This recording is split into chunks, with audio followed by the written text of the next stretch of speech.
The net proceeds from tonight will benefit Meeting House Arts, which is the organization that brings you this wonderful venue and the gallery next door, and as well as a bunch of wonderful arts programming in our communities.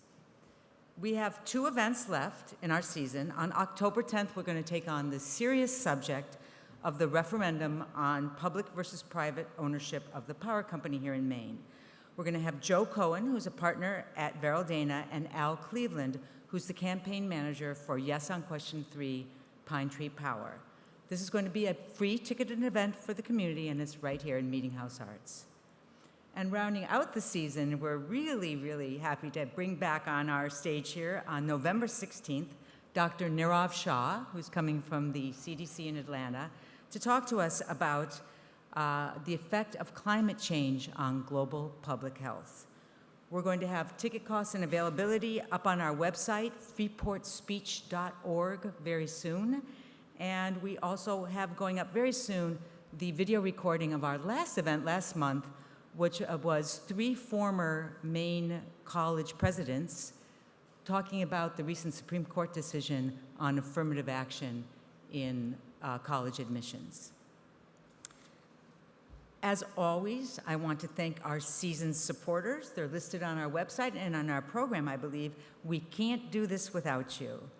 There are some books, thanks to Sherman's, our local bookseller. We have books of each of our authors tonight available for purchase in the back of the room, and we're going to have a signing in the gallery. Oh, they're over in the gallery now, I'm being told, by the Peanut Gallery here. They're over in the gallery, available for purchase and signing by the authors at the end of the evening. We at Freeport Speech believe in open and constructive speech. There's been some speech lately in Freeport that hasn't been that. And I think many of you are aware there's been some events of hate speech, graffiti, and other actions here. We wanted to let you know that the town of Freeport is holding a public meeting on Friday at the town hall at 4 p.m. to talk about their continuing response to that situation, those events. Okay, on to the authors. We're lucky tonight to not just have 2 authors on our stage, but as you're going to see very soon, 2 friends who have encouraged and supported each other as they pursued their art.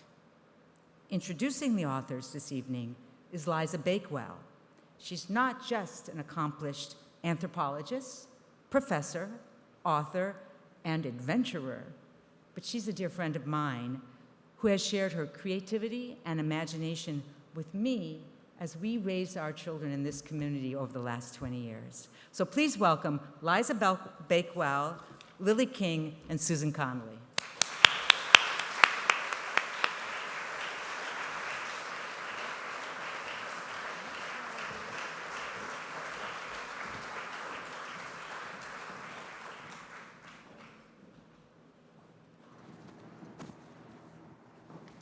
Okay. Oh, wow, the lights. It's such an honor for me to present to you these 2 pillars, these 2 giants of Maine's writing community, Lily King and Susan Conley. Back in 1997, almost 30 years ago, 26 years ago, Lily and Susan made a pact with each other that in 3 years they would both be living in Maine. Did I get that right? And true to each other's wishes, that's exactly what happened. Not that either was an outsider to begin with. Lily had summered here at points in her young life, and Susan as a child grew up here. By the time they made this pact with one another, they were already writers committed to the writing life. Writing has occupied their lives, all their lives. When Lily was 8 years old and in 3rd grade, she read, guess who? Judy Blume, and was struck by the realism and honesty that she saw in those books. They catalyzed her desire to be a storyteller too. A BA in creative writing from UNC Chapel Hill and later an MA from Syracuse followed eventually. She had to finish 3rd grade. And then, after grad school, she took a job as a high school English teacher in Valencia, España, and began writing her first novel. And as she put it, 8 years, 10 more moves all over the US, and many bookstore, restaurant, and teaching jobs later, that novel was published as The Pleasing Hour in 1999. Lily's many moves had advantages. I love languages, Lily told me yesterday. Learning a 2nd, 3rd, and 4th language, French, Italian, and Spanish, in addition to English, of course, introduced the realization that any single language can be confining. Different languages can open up new ways of describing experiences, therefore amplifying her own. For Susan, poetry was where she started out loving writing and language. Formerly, she studied poetry at Middlebury, where she earned her BA, and more intensely at San Diego State University, where she earned her MA in poetry. She turned to full-length books when she found herself living with her husband and 2 small children in China for 3 years, and wanting to tell the story of life there, which had its wonders as well as its ups and downs, so that a longer narrative than poetry offered seemed in order. Quote, I like to examine change in people's lives, adversity, betrayal, difficulties that require some kind of reckoning, Susan told me yesterday over the phone. So what followed these 2 authors' beginnings are books and books and more books. Here's how I see them. I fell in love with Susan's China memoir, A Foremost Good Fortune, only to fall in love even more with her next book, Paris Was the Place, which was followed by Stop Here, This Is the Place, Elsie Come Home, and now Landslide, which is now my favorite Susan Conley book. This has been true for me with Lily's books, The Pleasing Hour, The English Teacher, Father of the Rain, Euphoria, and Writers and Lovers, exclaiming each time I finish, oh, this one is my favorite, only to say the same of the next one, so that her most recent, a collection of short stories titled 5 Tuesdays in Winter, is now absolutely my favorite. I feel a bit like Picasso, not as an artist, but as a reader, when he answered after having been asked, what is your favorite painting in all his oeuvre? His famous response was, my next one. So what is my favorite book by Lily and Susan? Their most recent one, but in a few years, it will be their next one. Bodies of genius that just get better and better. Setting my accolades aside, listen to some of the national ones. Susan's Landslide was named a New York Times Editor Choice, a Today Show Best Summer Read, a Vanity Fair book we can't stop thinking about, and a New York Times Paperback Row Best Paperback Pick. It was also named a Best Book by Good Morning America, the New York Post, and many others, and it was chosen as Maine NPR's All Books Considered Book Club pick. And Lily's most recent book, Writers and Lovers, was named New York Times 100 Notable Books of 2020, Washington Post 10 Best Books of 2020, NPR's Fresh Air, Maureen Corrigan's Top 10 Books, NPR Best Books of 2020, People magazine, Top 10 Books, Los Angeles Times, 10 Best Books, Amazon, Best Literature and Fiction, Kirkus Review's Best Fiction Books of 2020. Each one of their books, by the way, have this long list of accolades. And if you want some fun reading, if not daunting reading, go to their websites, and there'll be links also to some of the reviews. While very different styles, the 2 authors are par excellence good storytellers. And this is the essence of writing, isn't it? To tell a good story and to tell it well. And when it's done well, it's done with honesty. That, although, for the most part, fiction, feels very, very real. And in a sense, it is real, because they're tapping into human truths. of course, I could go on and on. I haven't even mentioned their teaching, mentoring, and founding of the Telling Room. I haven't mentioned the prisoners whose lives have changed from Susan's teaching there, the workshops they have run. It's all very important work, serving our community of writers here in Maine, young and old, aspiring and accomplished, and in the process, they've contributed enormously to our Maine community of writers and readers.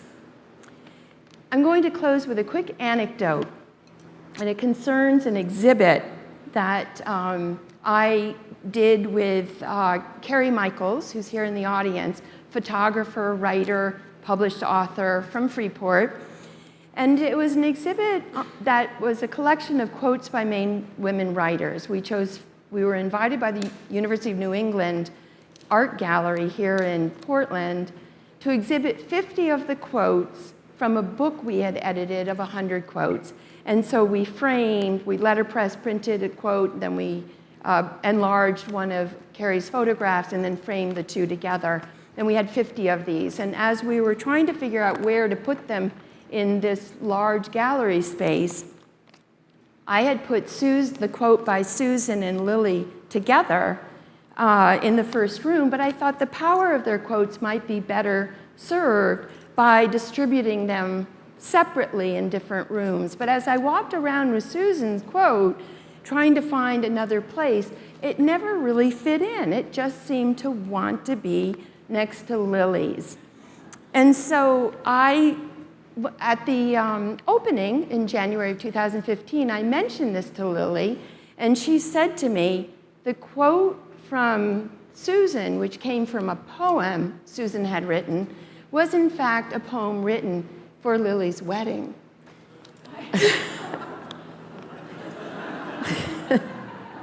Yes. So I guess I never told you. You never told me. So to me, that's not just an illustration of the power of language, which both of them will address and of course do in their writing, but it's also about the mysteries found in language's power. So now, of course, it's time to turn the floor over to our two wonderful speakers, to the radical acts of reading and writing, which our guests have so kindly agreed to discuss with us. Please welcome Lily King and Susan Conley.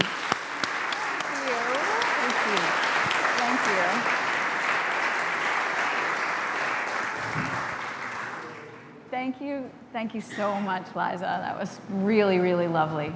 And thank you, Kathy, and thank you everyone involved in Meeting House Arts. This is really such an honor for both of us, I think.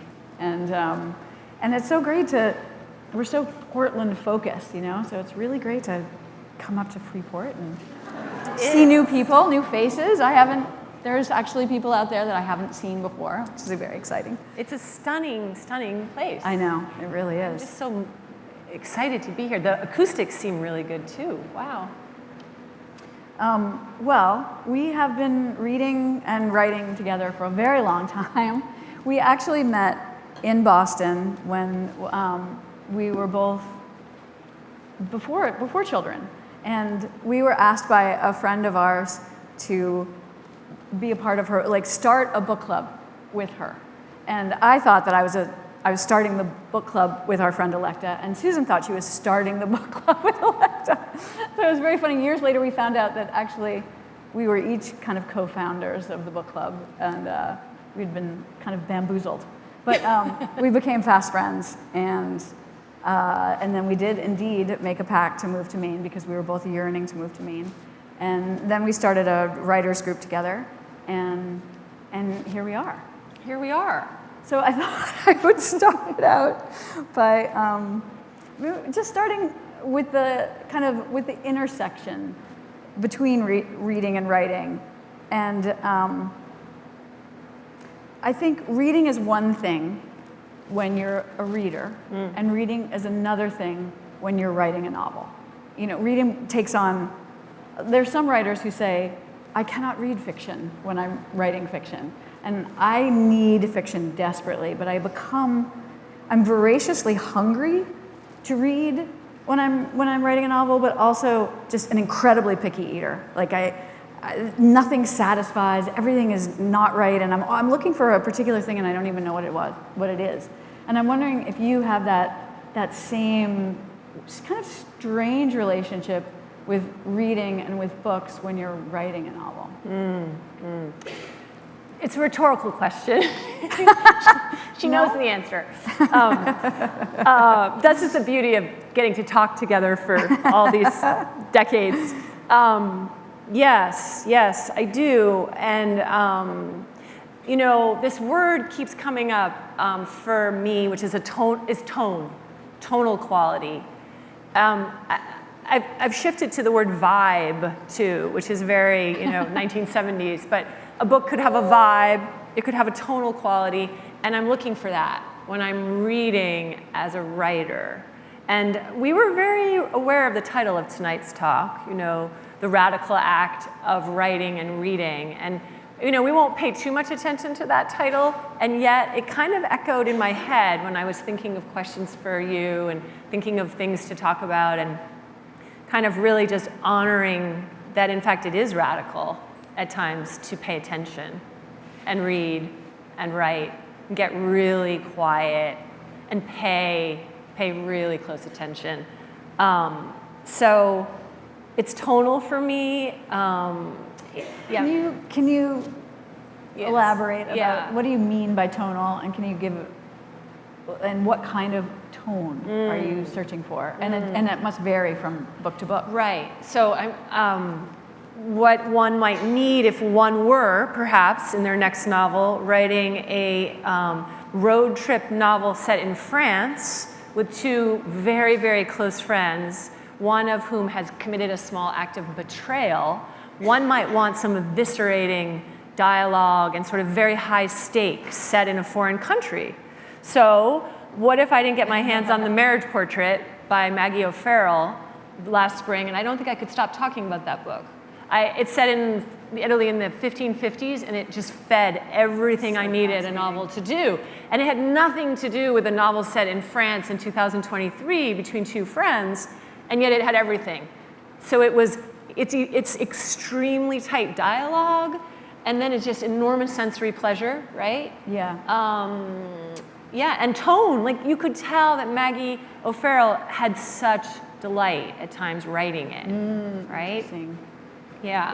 So, you recommended it to me, and I'm writing a different novel, needing a different tone, and I was like, perfectly good book, not what I need. Right. Not working for me. No. It's very, very funny. And that's like that. Reading is like that for everyone. Like, you can pick up a book, at age 26 and be like, I cannot get through this. And then, 5 years later or something, you pick it up and you're like, this is what I need. This is giving me oxygen. And it's so interesting how that is. So interesting. I mean, and I think it happens to all, I'm sure it happens to all of us. I think I let Cersei sit on my bed stand for like 5 years. 5 years. And then one day I was like, I'll give it another try. And then I thought it was the most brilliant book ever. Now I have a little something for you. Okay. All right. Did you? Okay. Yeah. Did I finish? No. No, it's good. You go ahead. Or should I just put it right back to you? Well, I did. Let me put it back to you. I did happen to bring my very favorite book that just fed me. So I brought a little, show and tell. But this is Kairos by Jenny Erpenbeck. Has anyone read it yet? It just came out in May. No one? Okay, you have to go buy this immediately. And again, it fed me, and I don't know if it would feed you. It is set in Europe. And I don't know why, because I'm writing a book that is set, the first part is set in kind of the South in 1988, maybe, and then the second part is again in the South in maybe the late teens of the 21st century. And so very American. And this is East Germany, 1986, continuing on through the falling of the wall. And it's about a 19-year-old woman falling in love with a man, a writer in his 50s. And it is, I just was kind of electrified, not by the love affair, which is intense and interesting and disturbing, but by the way the state kind of pressed on the relationship, but very in kind of pulses, like, you know, and the way this 19-year-old had never known anything else, but kind of as, you know, part of the Soviet bloc, and yet it was such a loving portrait of that world, which you never see in kind of dissident novels, and the state just was weaving kind of more and more heavily into their lives, and the relationship was starting to look like the state, and it's told in kind of an interesting structure, going back and forth between the two of them in the third person. Anyway, I have no idea why it would have fed me in my novel, which is first person, often present tense, not very political, but it was like, I think for me, it told me writing can feel so incredibly, a novel, fiction can feel so incredibly important and vital and tell a story in a way that no other form can tell. And it was just so reassuring, just in terms of this profession that we have, you know, and sometimes, you know, you kind of can lose faith in it a little bit, and you meet people every day who say that they stopped reading fiction 10 years ago or 20 years ago or something. Even my beloved English teacher told me a few years ago that he'd stopped reading fiction. So, you know, I don't know, it just was very renewing for me, and so I had to just recommend it to you all. Well, I'm really glad you did. I have a friend in the audience, I'm not sure where he is, but we were talking just 2 nights ago, I think, about the great mystery that is reading, and this sort of giving of the mystery from the writer to the reader, that there's something very mysterious that happens when we're writing, and we're going to talk about that a bit tonight, I hope, sort of how you conjure a scene, and the plot is kind of not at all clear a lot of the time, but there's this mysterious creative thing happening. There's a conjuring happening. And then when you can connect to the reader, like that book connected to you, then we don't know why. We don't know why that worked for you, but it was a mystery, and it's very exciting. Yeah. It's very exciting. It's very radical. I won't do it that much, but Susan is the assigned person who's going to be saying the word radical every now and then. I like the word a lot. I did spend some time writing about teenage boys, and like they use the word radical sometimes. I use it with irony. Okay, so just staying in literature for a minute, I did devour more of Virginia Woolf's diaries this summer. They're, for a writer, they're mana, because she just is struggling with everything that anyone who's an artist in this room might be struggling in terms of how to make it, make the art, how to cordon off parts of her heart and her brain from the outside world, how not to go crazy doing that. And she had this great line, and I want to put it to you. She said that she was going to go into a new novel, and I just got so excited about this line, and she said, "It will be a time of great attack." Oh, wow. And I thought, yeah. And I just wanted to put that to you, that what does that bring up for you, when the idea of starting a new novel, a time of great attack? Well, God, it's exactly what you need, and I am finding it hard to find that, like, strength, but I feel it growing. I'm kind of on the attack of the end, you know, I'm on the last bit of the novel, and I started this first draft in October, and I remember, because I'd given up a novel that just wasn't working, and I had great steam and it got me through about 100 pages, my attack, and then you know, it kind of petered out, and now I have to like reboot. And I think, you know, something like this is very, very important. In some ways, I can't really say why. I often think of creativity as some sort of, you know, fluid in the brain or something. And sometimes it's there and you wake up with it and you have ideas and you're thinking about the thing you're working on, and everything that you go through during the day, it's like, oh, I could use this, and oh, Cicero. Well, he could be a Cicero scholar, you know, like anything that comes in, you're like, okay, and then sometimes that fluid is just not flowing, and I do find that like any kind of preoccupations or worries or, you know, that can really cut into the fluid.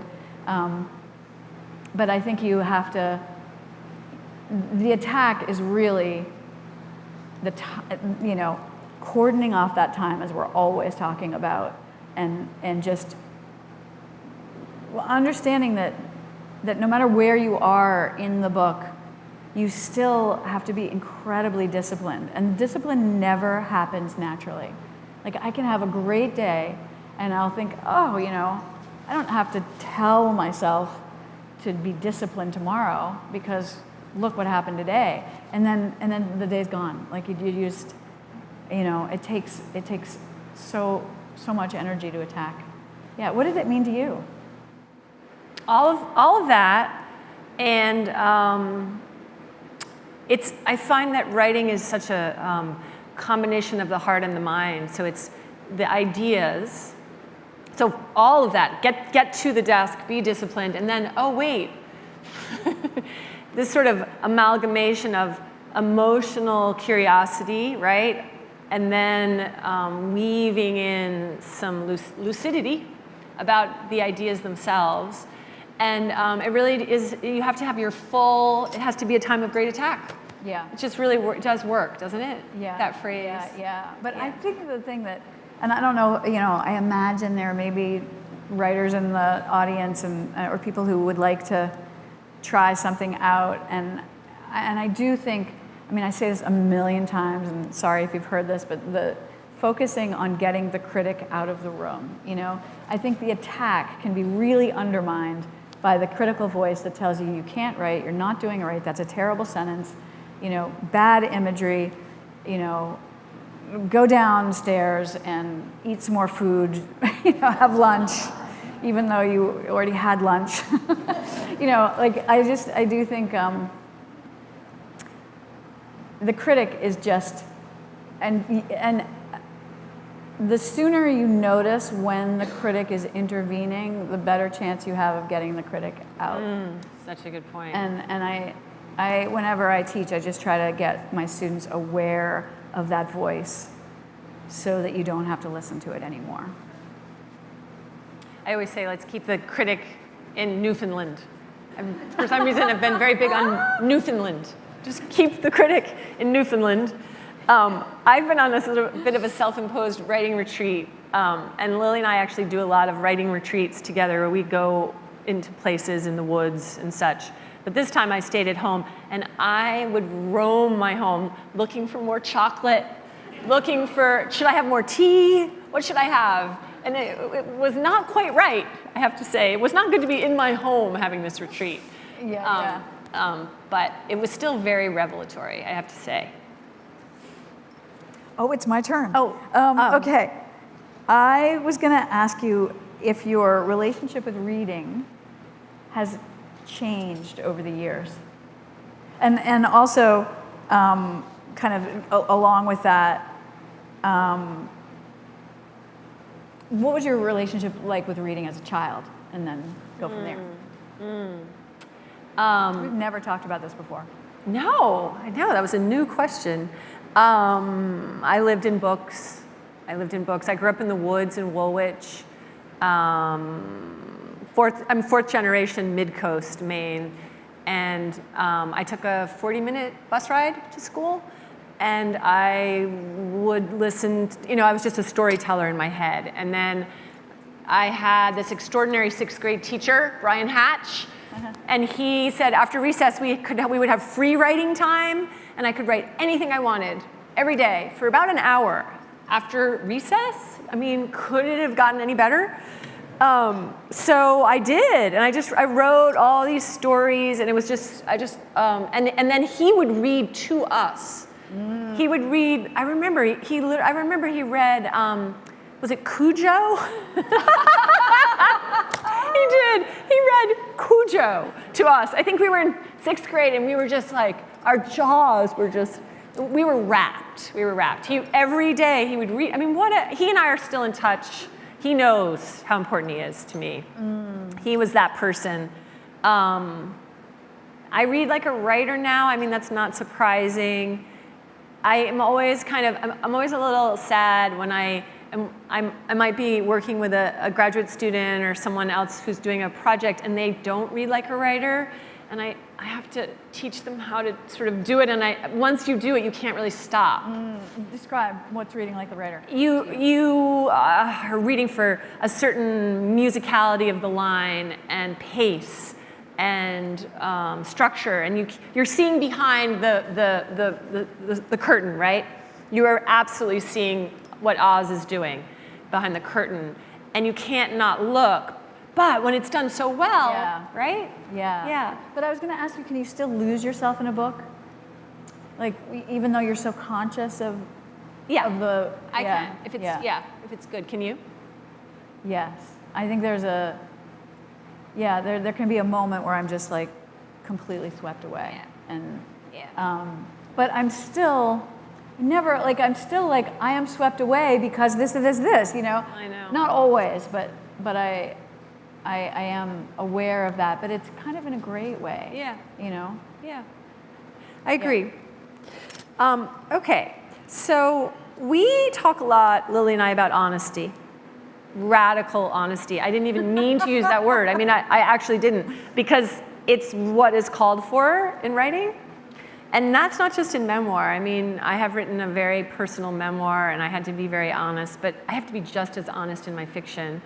And I wanted to ask you a two-part question about how important is it to you, or was it, maybe this has changed, but in the beginning,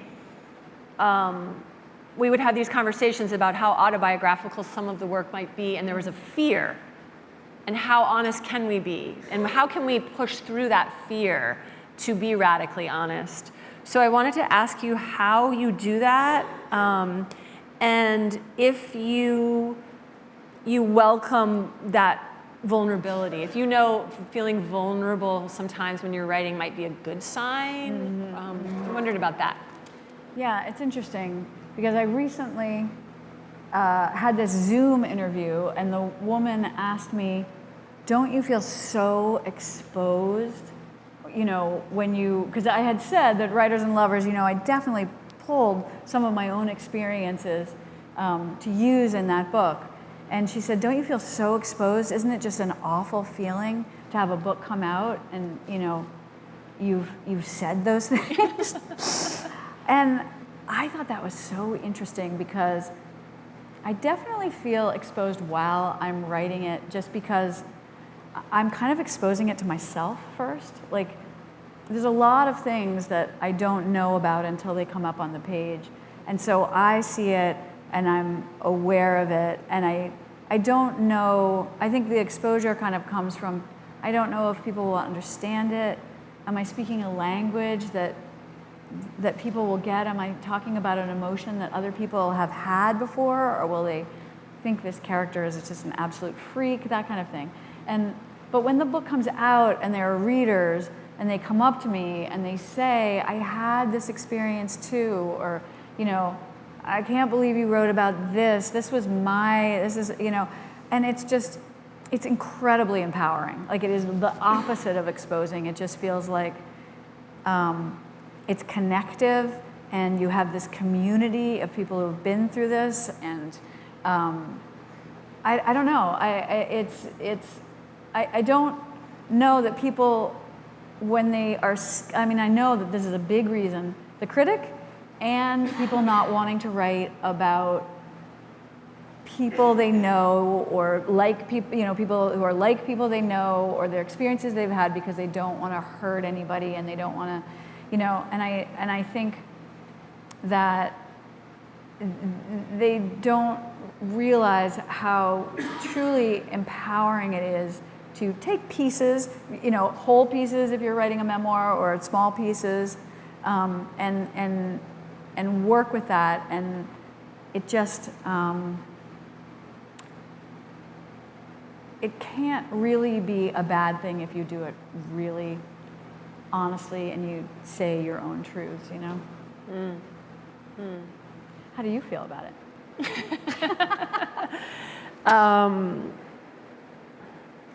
I think that it's really important to push through the fear, and I think that there are a lot of people who have a story kind of burning a hole in their pocket, but it's scary, so they don't write it. So they'll tell you they have a story they want to write. I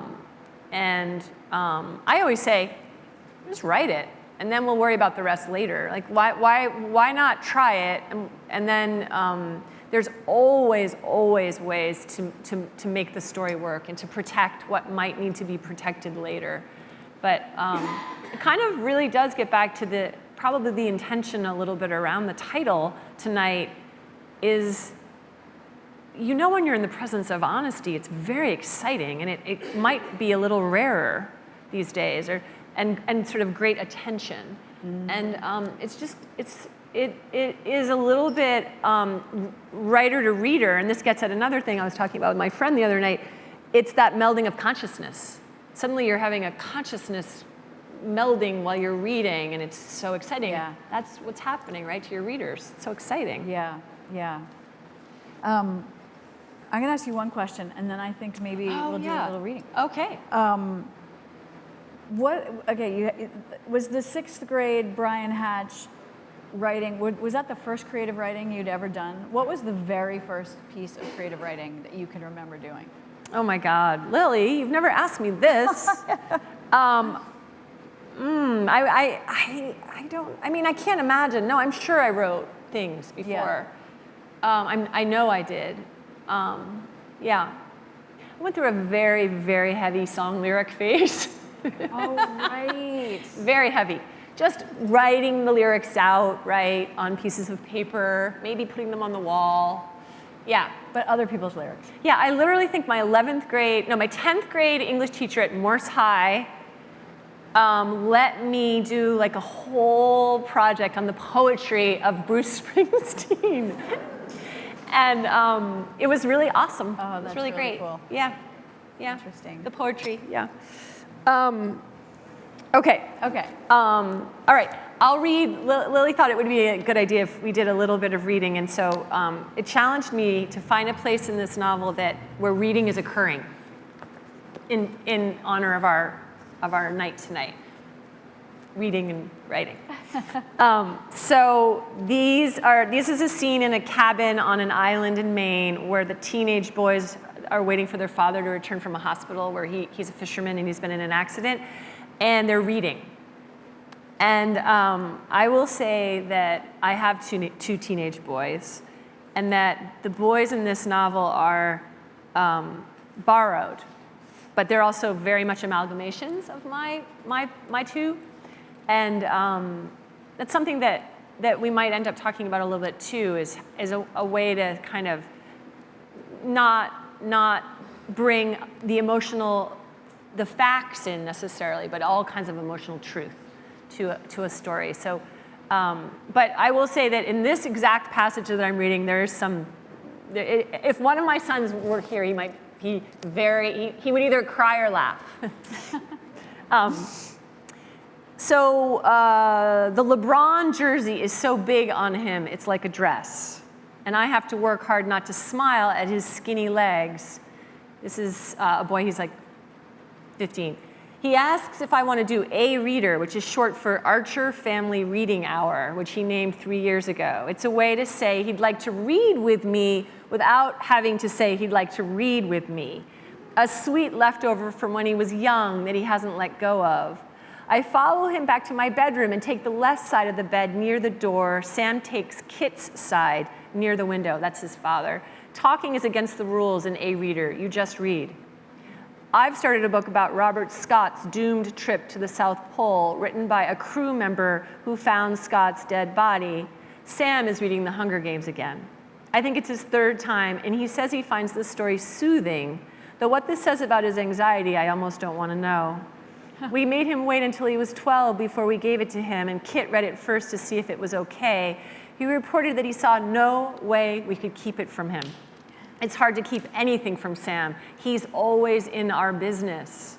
The best part was how he lit up when we finally said yes.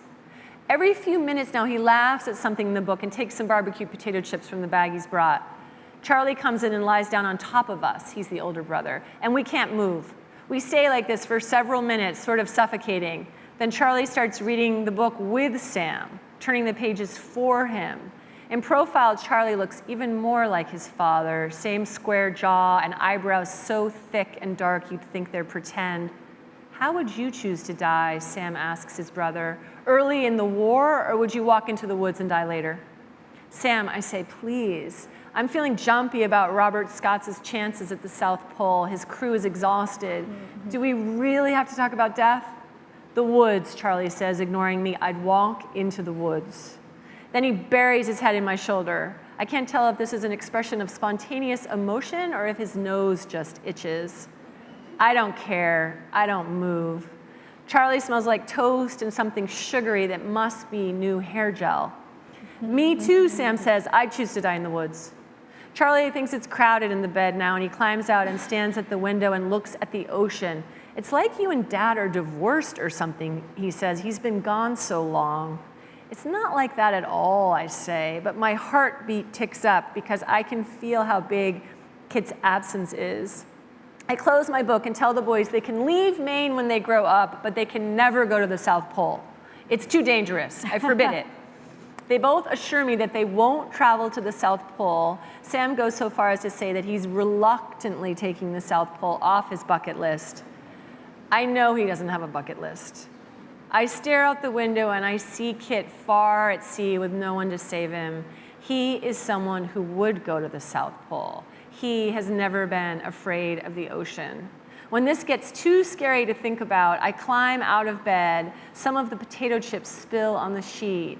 Charlie slides back into the bed and laughs at how easy it is to trick me into giving up my spot in the bed. Oh, that's nice. Thank you.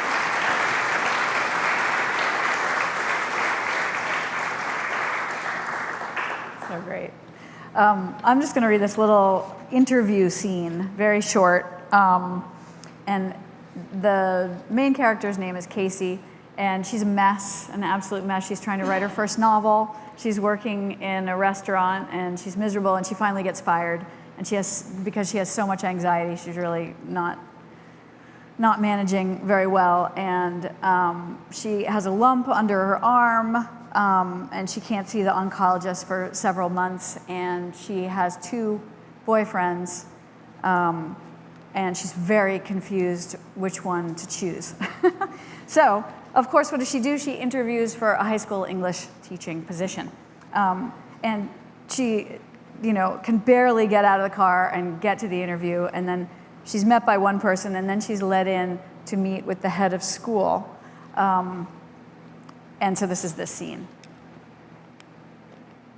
There's a receptionist at a desk in a small waiting area. She gets up and shows me in. Up close, Aisha isn't as severe. She saw, Aisha is the head of school, and she saw her at the beginning of the day. She smiles easily and takes off her shoes as soon as she sits back down. She folds one leg under her. We're in green wing chairs near the window. What is amusing you? Oh, I can't think of anything to say but the truth. I was just thinking about this book that has a wing chair in it. I touched the hard green wing by my head. Which book? Woodcutters by Thomas Bernhardt. German? Austrian. Most of it takes place in this wing chair in Vienna. The book takes place in a chair?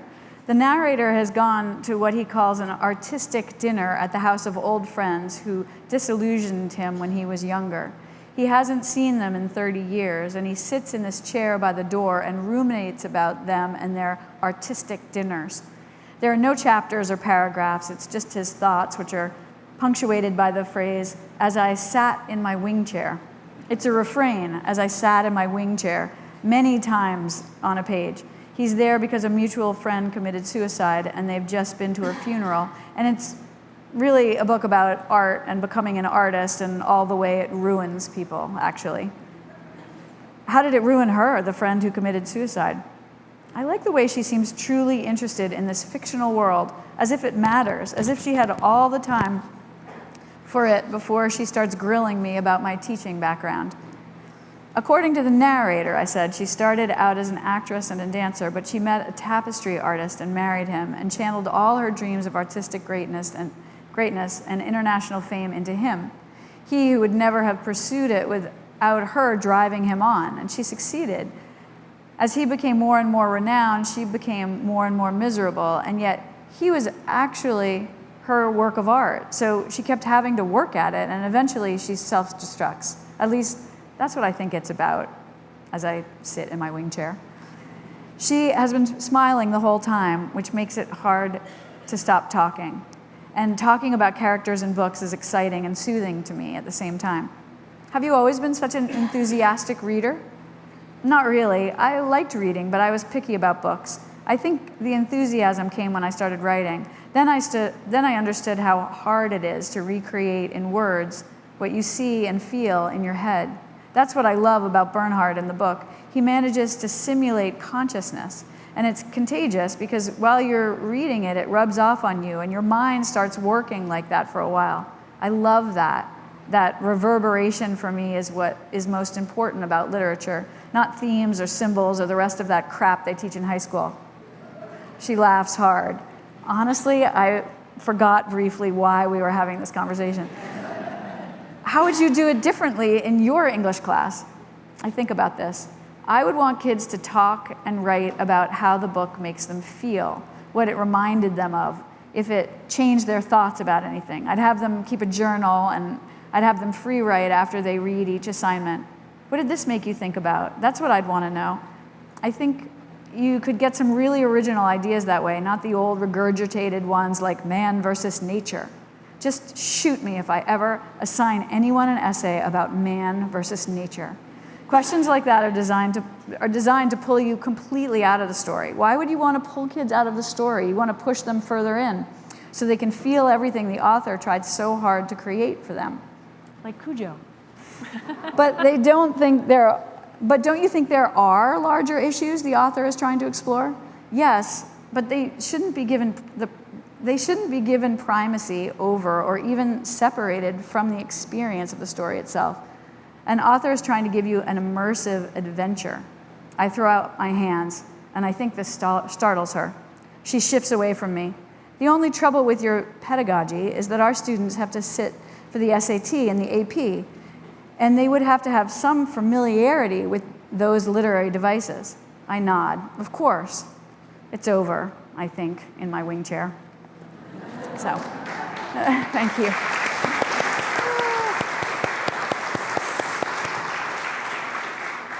That pretty much sums up everything I feel about reading and writing. We're almost in wing chairs. This is a nice segue into a question I had for you that isn't about emotion exactly, now that we know that emotion is the catalyst. Will you just take us through how you might actually conjure a scene in your head? Do you go only through emotional curiosity, or do you have sometimes a concretization of it? Do you see something? How do you build a scene? Oh, gosh. There's so many different kinds of scenes. I mean, a lot of time, I'm really thinking about dialogue. Yes. You know, so dialogue really, I mean, that scene, for example, you know, that was all about what they said to each other and very little about anything else. And so a lot of times I like dialogue, I like reading dialogue, I like writing dialogue, so that's often dialogue driven. There's often, like when I write a novel, I sometimes make like this timeline. And the timeline will just have like I remember so well with Euphoria, you know, he gives her his dead brother's glasses. Like just that gesture. That took 40 pages or something to like lead up to that. And it's such a small thing, but it was so big for me.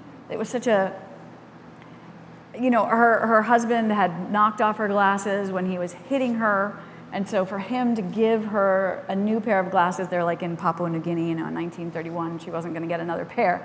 I don't know, it was just such an important small object, but it carried huge things for her. I mean, she had not had an act of kindness for so long, and so those glasses, with their tag from the police station, like they were complicated and they were big, and it was a big deal for her to receive them. So oftentimes there's some sort of, moment I'm just barreling toward.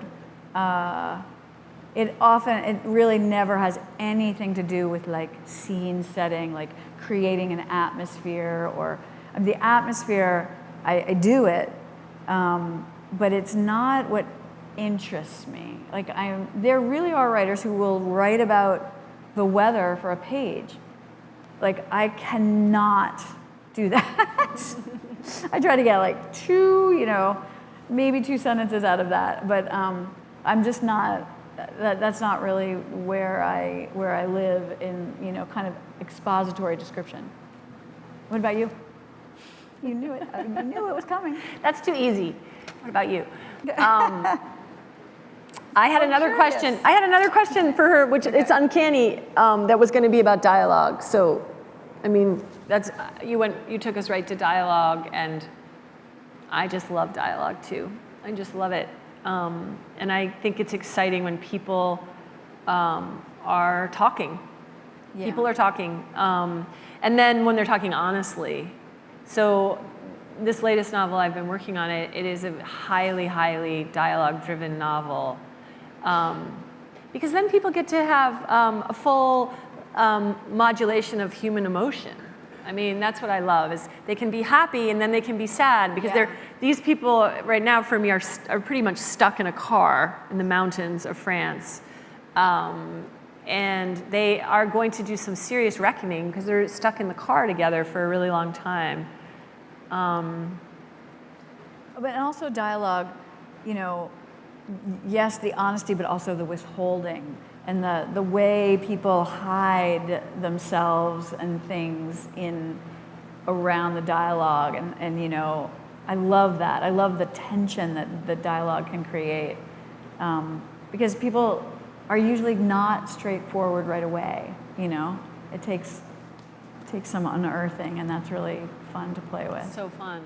Yeah. Yeah.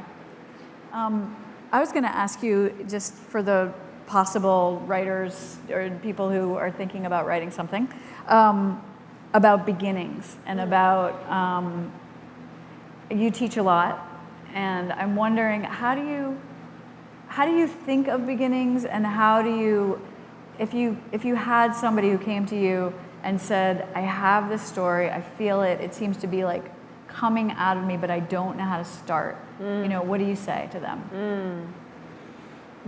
Yeah, I mean, I'm a big believer that story runs on tension. Story runs on conflict. So how can we escalate it quickly? I mean, I am coming back to that line, Virginia Woolf line, a time of great attack. So when you enter into a novel that has got some velocity and it's exciting. I don't think that it's important to get too hung up on beginnings, because I think beginnings change all the time. True. So I love to try some beginnings out, and then let me see. This beginning, I'm just curious, I forget what the opening line is, but I think this was an early line. In fact, this is kind of wild, to riff off of Liza's amazing introduction, in which I forgot that I wrote that poem for Lily's wedding. This is a paragraph that I wrote. I was driving up to Wiscasset for some reason. It's late afternoon at the end of a long October when the Fleetwood Mac song comes on.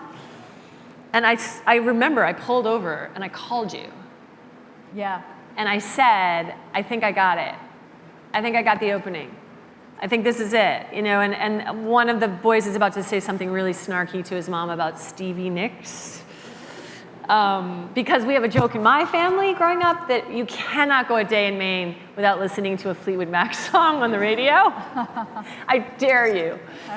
Well, certain radio stations that we listen to. And so the kids in this novel are hearing a lot of Fleetwood Mac. And I called you, and I was excited, and it wasn't like a big deal. I was like, yeah, maybe, but I think maybe. Do you remember that? Yeah, I do. And I'm trying to remember, had the novel just been growing inside you without, had you put anything to paper, or is that really the beginning? Like, No. Did that unlock it? See, that's really a great question. I bet I had other stuff, but I hadn't unlocked it until I got the opening. But I got lucky in that respect, I think. Sometimes I've changed the opening of the current novel. Yeah. I was going to ask you about that, Yeah. the book you're writing now. 3 times, right? 3 times. Yeah. Yeah. And then it's just a game of structure. It's like, it's not architecture, is it? It's something about building something that, I guess it's a house, I guess. We have talked about that a lot, and getting stuck in the basement. Yeah. It's hard. No, shoved down into the basement. I always say that writing a novel is like, you walk up the path and you go into this house, and it's a lovely, foyer, and it's a lovely room here, and look at that kitchen, and then suddenly just somebody comes up behind you and shoves you down to the basement. For so long. And the whole time you're just trying to crawl out of the basement. That's how I think of writing a novel. I'll call her and she'll be like, I'm still in the basement. Yeah. I'm still in the basement. And then we have this thing where we can't believe the plots that we have written. We just can't believe them, that they have taken us to these dead ends. I'll be like, oh, how did this plot take me here? And so it's important to stay very hopeful in the beginning of a novel or a memoir, that you could lop it off, and you could put that beginning later if you want, and you could start at the end, or you could start in the middle, and you could circle back. There's all kinds of beautiful geometry for story, right? Yeah. And we also, we have an expression called going to the Amish. I was just going to say that. Just my problem. Is that, you take a turn, you're going along with your plot, and everything seems to be going nicely, and then you think, oh, well, her car should break down with the Amish. And then you write 40 pages of her living with the Amish for several days. And then somehow you realize, well, that's terrible. That is just, you know nothing about the Amish, and you have insulted them terribly, and you've insulted yourself and the book, and you have to get out. You just backtrack as fast as you can, and you forget you've never written about the Amish, and you go on, and nobody is the wiser when they read the book. And so Susan recently went to the Amish. We go to the Amish now. I mean, with so much respect for the Amish, but I will sometimes say I've gone to the Amish. Yes, you never let me forget. I wasn't going to bring it up. I was not. But it's really good shorthand for a lot of trouble. Woo. I did some time with the Amish recently. Yeah. We all do. Yeah. We all do. Yeah.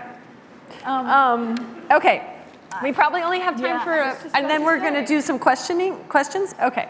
All right. I'll ask you one more question. Okay. I'm going to ask you to tell us about how you connect with the reader. Do you hold the reader in your mind at all? Such a good question. All right, I'll just end there.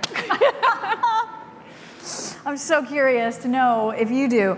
I have a love-hate relationship with the imaginary reader, because in some ways I get a little paralyzed when I think that there are going to be people possibly reading this, but then I get really excited about it, and I go back and forth and block the reader out, and then think, well, I don't know if the reader is going to understand this. And but I often say that I have a reader that I write for, and that is Lisa Adams, who lives across the street from me. She is the reader I write for. She's not a writer. She's trained as a lawyer. She has my exact taste in literature, and we always love the same things. And if there's any reader I have in mind, it's her. It's like, is she gonna get this? Is she gonna know what I'm talking about? Like, you know, I'm kind of thinking a little bit of, and I always, you know, when my galleys come in, she's the first one to get a galley, and then I live in fear until she finishes it. Yeah, but I do want to know the answer to this. What do you think about the reader? The reader. Well, do you feel like you're trying to connect across the chasm to the reader? Absolutely. Absolutely, yeah. But Yeah. I mean, Yeah. yes, it's 100% an act of communication and expression, and I very much want there to be someone on the other side of it. I just can't picture them. Right.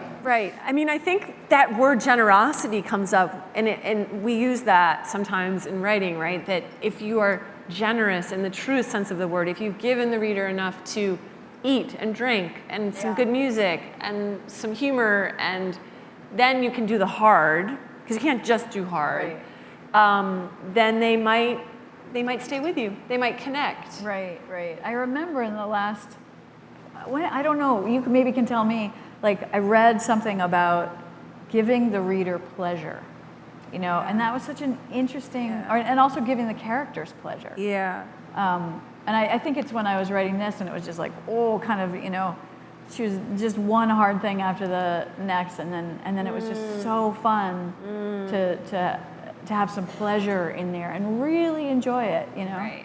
I just think that's just so well said and so important. I mean, I remember the Nigerian American writer and photographer Teju Cole, who I love, had a great essay about being the narrator, because he writes very first-person auto-fictional novels, and he talked about that it was inherent upon the narrator to be an attentive and generous guide, that this was really inherent upon us to, and he meant it in a way of like here, come with me, reader, I'll take you on this journey, and you're going to see stuff that you'll enjoy, and that's always worked for me, to, you know, attentive, generous. That's great. George Saunders has this saying he says that the reader, for him, the reader is actually himself at his most non-judgmental. At his most neutral. I don't know how he does it, but he gets into this very neutral place where he just reads it clear and sees if it's working for him. I don't know how he does it, but wow, that's really interesting. I know. Yeah. I mean, when you're reading your drafts over and over again, there is a self that's involved. Like it's your trained reader self, apart from the writer. Yeah. There's a little bit of that. Yeah. Well, should we go on to questions?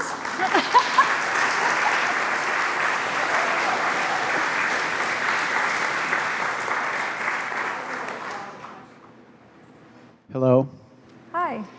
You've been talking about writing and reading, and I'm wondering, in a typical work day, what's the ratio for you between writing and reading? That's such a good question. Right now, I've been reading a lot, way too much. At the beginning, I try to just begin my day by writing my journal and getting to my work. And because of this, Kairos, I started reading after this one. I got so into it that my work days started becoming reading days, and now I have to pull myself back to the work. But I mean, ideally, it's like 60% writing, 40% reading. Very good. Very clear. Thank you for the question. I read sometimes to start the work in the early morning. It sounds rather obvious, but it's kind of like permission. You read, you feel permission, you don't feel alone.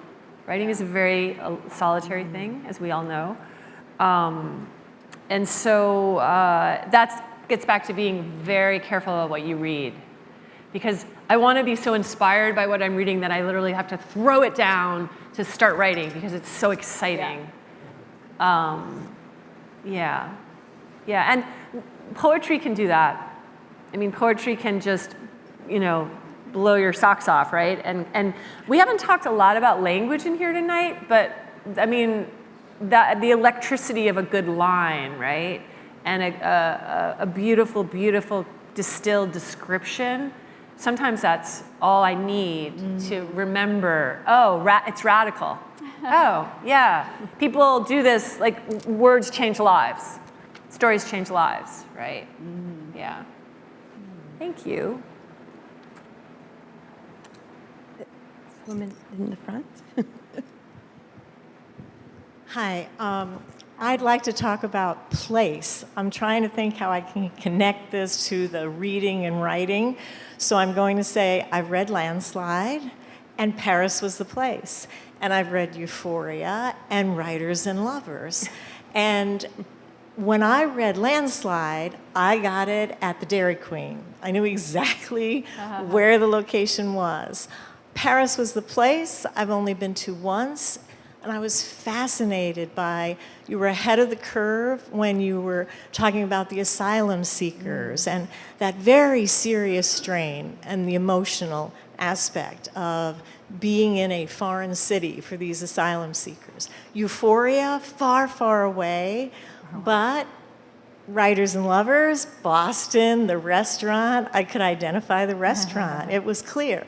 So I'm interested in the places that are far away. You're mentioning that you're writing about being in Europe.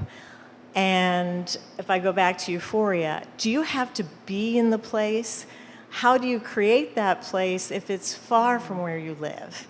It's not Woolwich or Bath or Pittsburgh. It's not Boston or southern Maine. So how do you get to the place? I don't think you went that far away for Euphoria. I think I remember you saying that one. Yeah. So that's my question, to create the place. Yeah, with that, I did not go to Papua New Guinea. And I tried to read about it, but I didn't find a whole lot of books really that described it for me in ways that I needed it described. So I really relied very heavily on my imagination. I mean, I just had to make it up and hope that the reader would go along with me. It was daunting, but they were kind of inside. They were in huts, but inside they'd brought so much of their things, and so it was. In the house, I could kind of imagine what that was like. And it was I really like writing about places I've never been. I find it, it's just an act of pure imagination, and if you can make it feel real to yourself, it's incredibly satisfying. Yeah. I mean, I do think people get inhibited about writing about place. I don't know why it doesn't inhibit me at all. I think there's ways around it. You don't have to go to Papua New Guinea. I have lived in France, that is true, but not anywhere near where I'm writing about. But I'm imagining it. I did live in Paris when I wrote about. I mean, and you do hear that saying, write what you know, but I had lived in Paris in 1989, and I did set Paris Was the Place in 89 because it was just a very early time of the refugee crisis, and I thought it was very complicated for France. It was just really interesting, so I wanted to go back there, but I knew that time. I think it's so exciting to write about new places. And it's interesting that you're asking this because I'm realizing my character is very worried about getting lost. And because she doesn't really know where they are either. So that's kind of cool because I hadn't realized it. It's why I'm allowing myself to do it, because we don't know where we're going. And it's very steep, and we keep worrying we're going to drive off the road. So. Yeah, we'll go over here. And then back there. Thank you very much. I'm wondering whether you can talk a little bit about the editing process and drafts, which you've both spoken about, and the importance of voice, and knowing a reader or having a vision in mind for that reader, and what kind of feedback you get, with whom or from whom you seek feedback, what relationships with editors you have, how that's developed, perhaps as you've found your own voice and your expectations on how your books are received, etc. I did not hear all of that. I heard there it. was, okay, good. So I'll start with feedback. So we have been in a writer's group for a long time. I mean, quite a long time. Has that been like 18 years or something? Or more? More. 20-something years. So other members of our writers group are here tonight, who shall not be named. And they're my first readers. And that's just an extremely valuable, wonderful exchange. And I just think it's very hard to write alone. You know, at a certain point, I think it's important to share. I do have a joke. I was talking with someone who had written a book, and they had given it to their partner, their spouse, as their first reader, and it hadn't gone that well. And I was like, never. That is not, we should have a rule. Do that later. I mean, even if your partner is a writer or such, I just think it's very hard to get what you want from someone that you have other needs met by and such. I don't know. I just don't advise that. I think the editor-writer relationship is extraordinarily important. I have had the same editor at Knopf for 15 years, which suddenly and you've had the same editor and the dialogue is kind of extraordinary.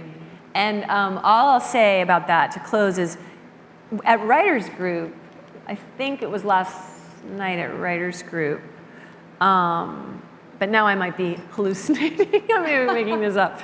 Recently, I was talking about, it was at Writers Group, how I thought I'd ended the book. Like, I always think my books are over, done. And then my editor will say, no. Like, my memoir, she made me come back from China to Maine and have a reckoning with my family in Maine, in Portland. I didn't want to do that at all. She was like, of course we need to do that. We're not leaving the family in China. They come back, and it was a really good idea. It stretched me. I had to do a lot of reckoning myself with coming home and facing some things that had happened in China. And then recently, like this novel, I thought it would be a great idea to just end it. The boys and their mom would go up to the hospital in Nova Scotia, and they would just take the father out of the hospital, and they just hit the road, just go on our road trip. My editor was like, that would never happen. Where are they going? And don't they have school? And so she made me once again come back to Maine. I had to come back to Maine. I had to go to the fishing village where they were from. They had to reckon. She makes me reckon. So, yeah. For me, in endings, I've had the experience for two of my recent novels where I think I'm aiming for a certain tone, really, a certain mood, a certain where my character is going to land. And I land there, and I think that's the end for a little while, for maybe a couple of weeks or maybe longer. And then something else happened with Euphoria. I thought his boat gets in, and his mother is there, and then I was going to meet you for lunch one day, driving in from Yarmouth, turning off on the Franklin Street exit.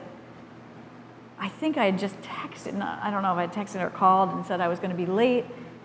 And right when I took that turn, boom, I saw the last 3 or 4 pages, the last chapter of that novel, which I really it would just not be the same novel without those 4 pages. And I just saw it all. And I don't know where it came from. I have no idea. I was stressed. I was going to be late. I was turning. I don't know why that fluid was there, and it just happened. And then with Father of the Rain, it was before I got to the ending, but I thought I was just about to land at the ending. And then Obama was elected president. And that night, when he was elected, in the middle of the night, I woke up and I was like, oh! And I saw this whole like third part to the novel that that a little bit involved Obama, weirdly, and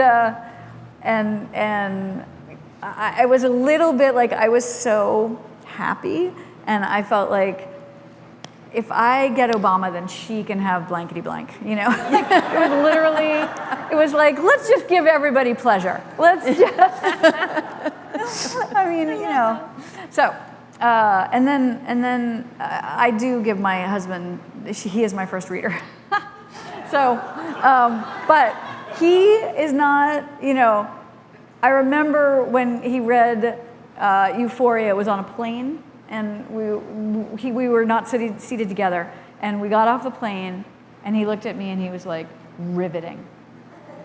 So pretty much like all I want from my husband is the word riveting. Yeah. And then I don't need any other feedback from him. Right. But that's what all husbands should be doing.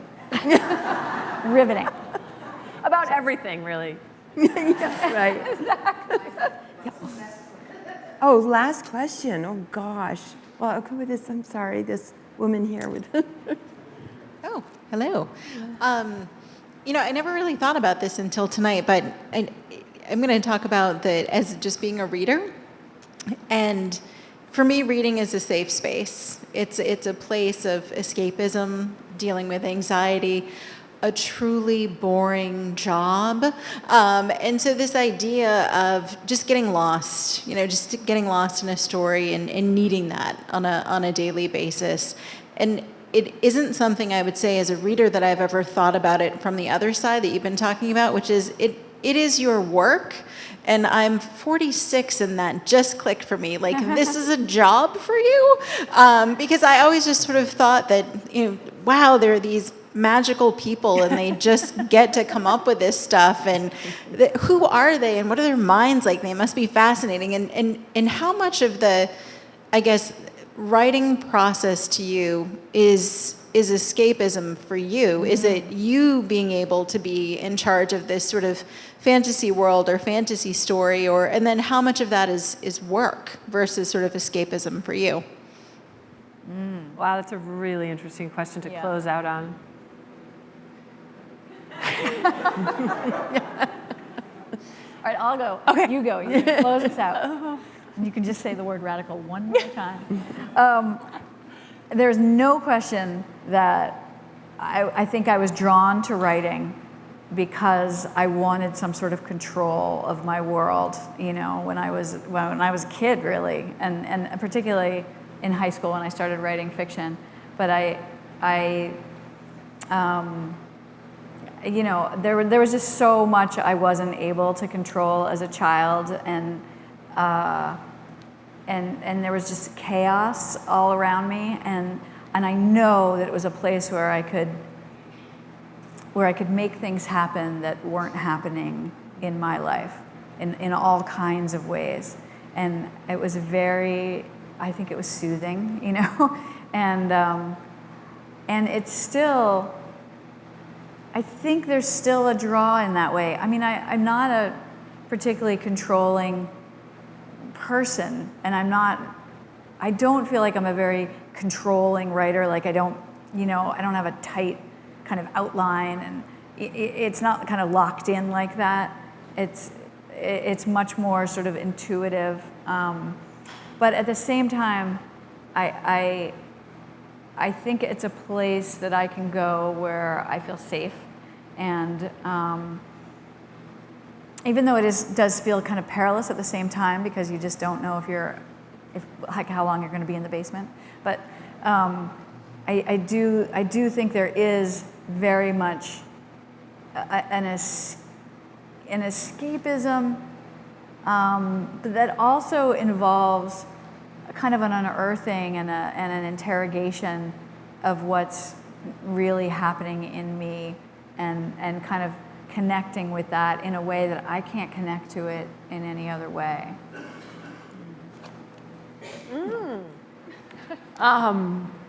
I got lost in that. That was such a thoughtful articulation. I think we've been talking a lot lately about, are we having fun writing? Is this fun? Yeah. Because if it's not a little bit fun, then it is work, to your great question. But if it's too much work, it will often be flat. So how can you make it new, Ezra Pound? How can you make it new? How can you get excited about language and be very curious about emotion and just keep, staying in there. So it's a real mixture. I mean, I always say that with great irony to my grad students, I always say, writing is hard and it takes a lot of time. And they're supposed to say that over and over again with just a straight face, because they're astounded at how long it takes. They're just astounded. And I'm like, yes, writing is hard, it takes a lot of time.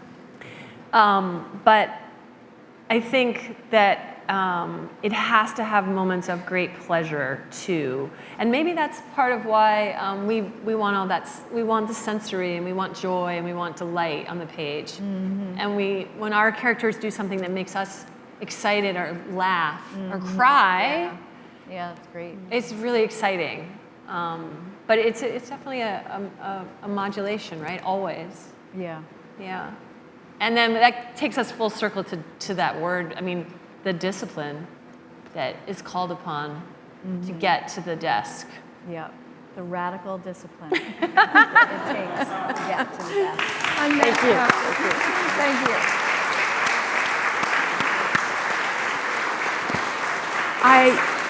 I want to remind everyone that our two authors have happily agreed to sign their books for anyone who would like a signed book. They'll be back there.